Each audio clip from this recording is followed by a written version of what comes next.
Anti-LGBTQ Texas pastor charged in sex trafficking sting, because of course that's what we're going to have to talk about tonight.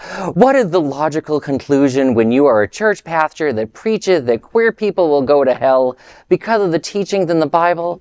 Well, a Texas pastor who once preached that God is a new Sodom and Gomorrah has been arrested and charged with felony sexual solicitation.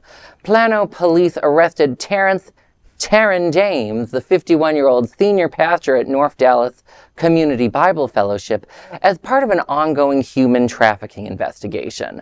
According to the affidavit, James contacted an undercover officer posing as a sex worker and offered to pay $150 for, quote-unquote, full service, which is a slang term for intercourse. He later arrived at the local motel for the rendezvous, but left when no one answered the door. He was subsequently arrested during the traffic stop. You know, some people say we never talk about positive news on Queer News Tonight, and I just want to say that is so untrue. The only thing I'll say to this that's a little weird is, like, entrapment's never a good thing, but if it's going to happen to somebody, why not him? I also don't believe criminalization of sex work, but once again, not a drag queen.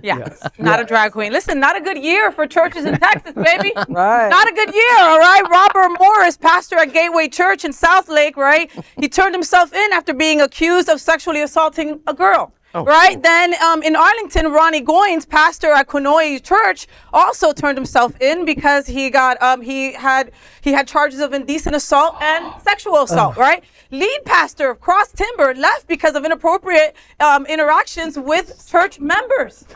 And they call us groomers. Right.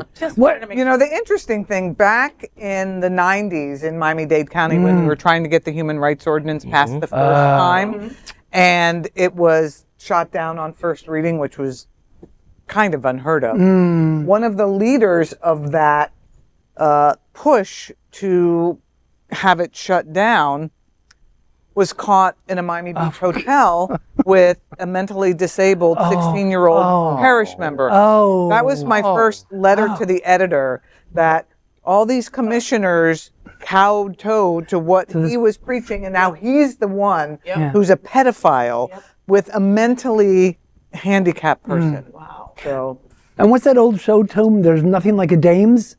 Never mind.